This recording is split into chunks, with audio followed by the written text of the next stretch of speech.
ओम शांति। भगवान ने आकर राजयोग सिखाया और सिखाया इसलिए कि आत्मा को पावन किया जा सके।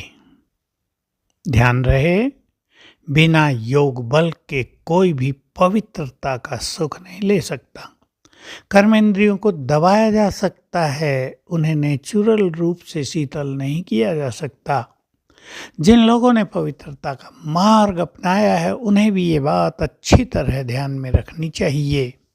वो ऐसे ही पवित्र बन गए और सोचते हैं हमें पवित्र जीवन जीना है। ऐसे नहीं होता। आप अच्छा योग अभ्यास करें।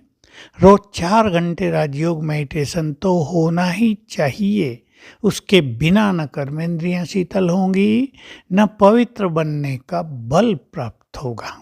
पवित्रता में बहुत ज़्यादा शक्ति है और जिस पवित्र आत्मा ने कर्मेंद्रियों को जीत लिया हो वो तो इस संसार के लिए जैसे मास्टर ज्ञान सूर्य हैं। ब्यूटी है वो संसार की, संसार में लाइट और माइट फैलाने वाले होते हैं।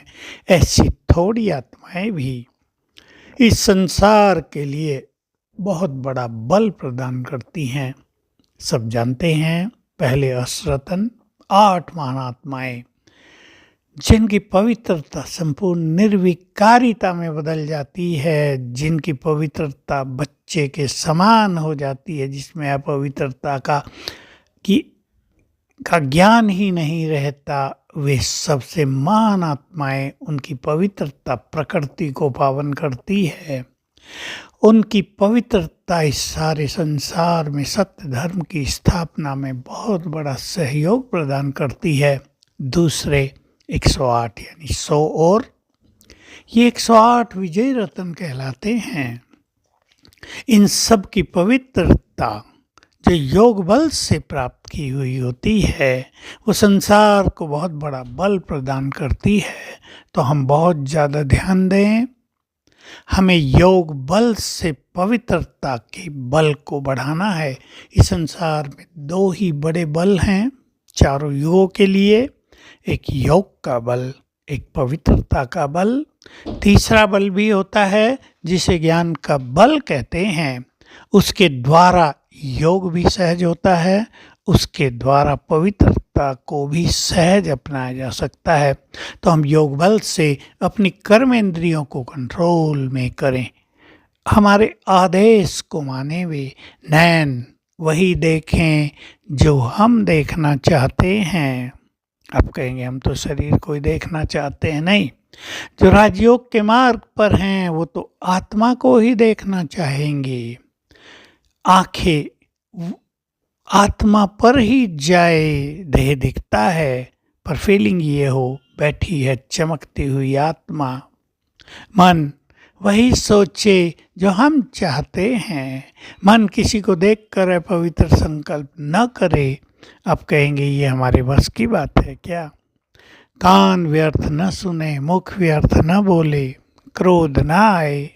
ये कर्मेंद्रियों के कंट्रोल की स्थिति है और ये हमारे वश में है। हमें बहुत अच्छा अभ्यास करना चाहिए। मैं मास्टर सर्वशक्तिवान हूँ, स्वराज्य अधिकारी हूँ, कर्मेंद्रियों की और देह की मालिक हूँ।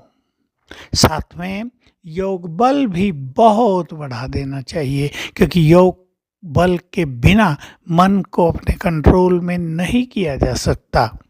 इसलिए अपने अंदर एक संकल्प पैदा करें।